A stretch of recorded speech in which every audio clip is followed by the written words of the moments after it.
कथा सुनाते हैं, चावल फेंकते हैं ना, अरे आप ही लोगों में से फेंकते तो होंगी ना।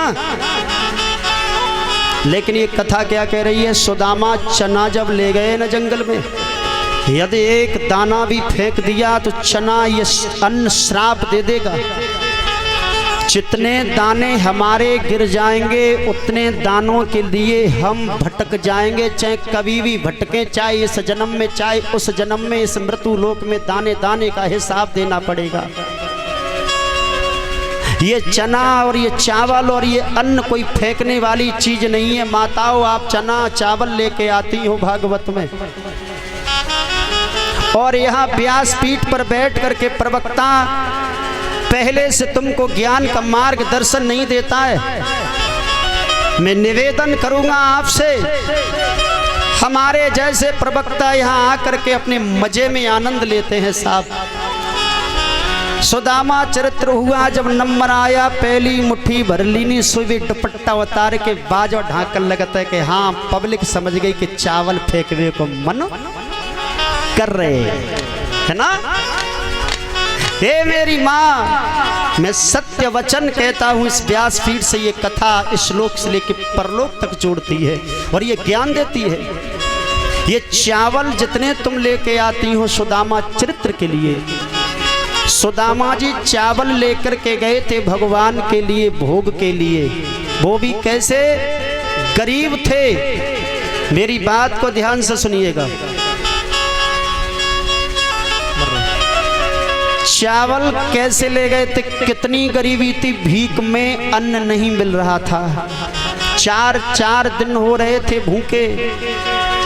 जैसे तैसे सुशीला ने चावल भीख में मांगे। चावल टूटे फटे जैसे भी थे वो भगवान के भोग के लिए रख दिए थे प्रेम से। सच बताना मेरी माँ, इस कथा में किसी वक्ता ने ये कहा कि सुदामा ने चावल फेंक करके कन्हैया को दिए थे? ये तो नहीं कहा होगा। प्यार से बताया होगा कि श्याम ने बड़े प्यार से सुदामा की भावुकता भक्ति को निहार करके चावल कन्हैया ने बड़े प्रेम से खाए थे। और खाते खाते इतने प्रसन्न हो गए थे मुरली मनोहर कि एक मुट्ठी चावल में सुदामा को एक लोक का धनी बनाया था।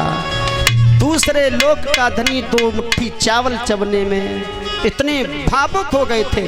और कृष्ण के पास सुदामा भी उस भाव से गए थे चावल लेकर के।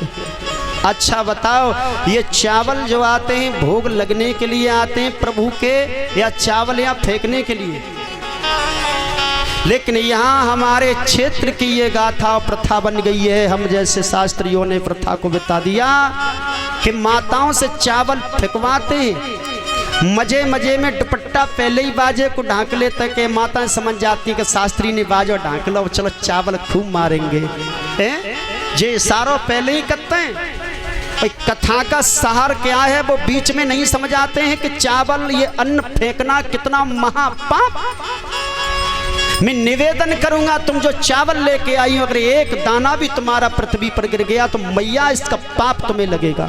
क्योंकि घर से जो अन्न आया है तुम्हारे, वो ईश्वर के ठाकुर के भोग के लिए आया है। मेरे प्रभु के पास एक एक दाना पहुंच जाए और मेरे प्रभु के चरणों में भोग लग जाए तो मेरा जीवन संभल जाएगा। अब सुदामा की तरह मेरी दरिद्रता खत्म हो जाएगी। चावल फेंकना महापाप, चावल मत फेंकना, चावल नहीं फेंकना। आज के पाखंडियों ने ये प्रथा बना दी है कि चावल फेंक के मारे जाओ। इस व्यासपीठ पर 33 कोट भगवान की देव शक्तियों का आभान है। यहाँ चौकियां लगी हैं जहाँ देव शक्तियों का आभान है, स्थान है जहाँ सामने तुम्हारे वो भगवान की प्रतिमाएं लगी हुई हैं। आप चावल फेंक के मारोगी, बताओ ईश्वर के लगेगी या न लगेगी? आप ईश्वर को ढूंढ रहे हो। ईश्वर मेरे दिल में, मेरे दिमाग में, मेरे कड़ कड़ में व्यापक हैं। यदि ईश्वर की तरफ में कोई चीज फेंक के मारूंगा तो मुझे कितना दर्द होगा। और इस व्यासपीठ पर बैठा हुआ वक्ता, ये व्यास एक प्रभु नारायण सुखदेव और व्यास जी का अवतार स्वरूप माना जाता है। इस व्यासपीठ पर हमारा रूप इस समय भगवान से मिलता जुलता है, क्योंकि ईश्वर की चर्चा कह रहे हैं। इस समय यहाँ से नीचे उतर जाएंगे, हम आपके बच्चे हैं, भाई हैं, सब कुछ आपके हैं। लेकिन व्यास मंच पर हरि चर्चा जो करता है वो भगवान का स्वरूप माना जाता है। अब तुम वहां से चावल फेंक के हमारे भी मारोगी, मेरे प्रभु के मारोगी। बताओ ये तुम्हें पुण्य मिलेगा या पाप? महापाप कमाओगी मेरी माँ। यदि तुमने एक भी दाना व्यासपीठ की तरफ फेंका, इन चौकियों पर तुम्हें भोग लगाना है ठाकुर का। और मेरे प्रभु से आंखों में तो आंसू बहा करके कह देना है प्रभु इन चावलों में वो शक्ति प्रकट कर दो, आप मेरे चावलों का भोग लगाओ।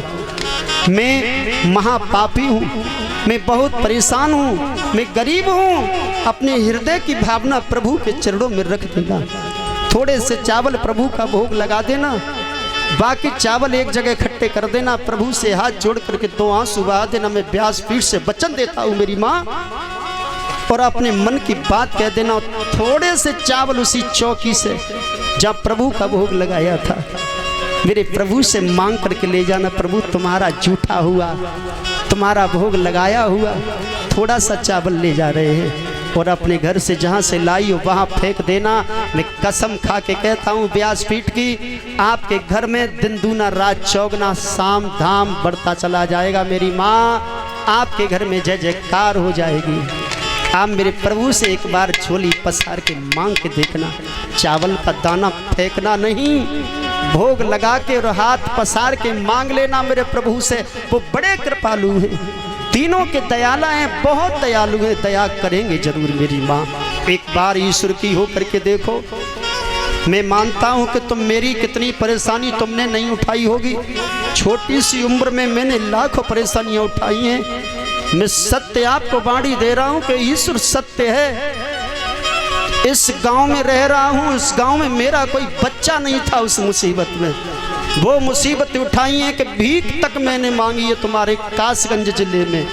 मेरी उम्र उस समय पढ़ने की थी, खेलने की थी, लेकिन बाहरी गरीबी। अच्छे परिवार में तो जन्म लिया, लेकिन मुसीबत ने ऐसा झटका दिया कि परिवार गड्ढे में घुस गया। आज उसी परिवार से निकल करके मैं मजबूरियों का मारा हुआ, मजबूरियों का मारा हुआ मैंने अपने ठाकुर की शरण पकड़ी थी, मैंने हनुमान के चरण पकड़े थे। बाबा आज से मैं तुम्हारा हूँ, तुम हमारे हो, मेरा दुनिया में अब कोई सहारा नहीं है। लोगों वो समय मजबूरियों का मैंने बिताया है। एक एक दाने की कीमत क्या है उसे पूछो जिसके घर में दाना नहीं है, उसे पूछो जो फुटपाथ पर लेटा हुआ गरीब का बच्चा रो रहा है। एक दाने की कीमत उस बच्चे के दिल से पूछो, उस परिवार से पूछो जिस परिवार में अन्न के लिए मोहताज परिवार पड़ा है। एक दाने की कीमत कितनी होती है। और तुम भागवत में आकर के अज्ञान या ज्ञान लेने की जगह अज्ञान पन दिखाती हो, और चावल मेरे प्रभु की गद्दी पर, मेरे प्रभु की खोपड़ी में तुम मारती हो, तो ये कष्ट मेरे प्रभु को कितना होता होगा। लेकिन इस व्यास मंच पर बैठने के बाद वक्ता मूर्खता का पर्चा देता है, जो चावल फेंकवाता है। चावल फेंकने से पहले तुमको वो शब्द नहीं देता है, वो वक्ता इस व्यास मंच पर कथा कहने को योग्य नहीं है। वो महामूर्ख है जो प्रभु की कृपा से कोई पुण्य उसका जग गया है, जो कथा तो कहता है लेकिन कथा के योग्य नहीं है। मेरी माँ दाना मत फेंकना, तुमने नहीं कमाया है, ये दाना तुम्हारे पतियों ने कमाए हैं। एक बार उनको पूछ लेना कि जब तुम दिन और रात खेत पर पानी लगाते हो, सर्प का डर नहीं, आंधी तूफान का डर नहीं, बारिश का डर नहीं, वो आधी आधी रात तक तुम तो घर में सो जाती हो पंखे चला करके। उस पति को पूछना कि वो किसान किस तरीका से ये दाना कमाता है। मेरी माँ, इसलिए मेरा निवेदन है, ठाकुर जी का भोग लगाना चौकी पर, थोड़े से चावल अपने घर ले जाना, फेंक देना अपने घर में, उस अन्न की जगह आनंद होगा। चावल फेंकना मत किसी भी जगह में। आपसे हाथ जोड़ के निवेदन करता हूँ, मेरी बात को मान लेना, प्रभु को अपना मान लेना, और आपके जीवन में आनंद हो जाएगा। मैं निवेदन करता हूँ इस बात के लिए। मानना ना मानना फिर ये आपकी खुशी है। बोलिए देव भगवान। चावल सुदामा ने खा लिए, चना सुदामा ने खाए। चना खाने के बाद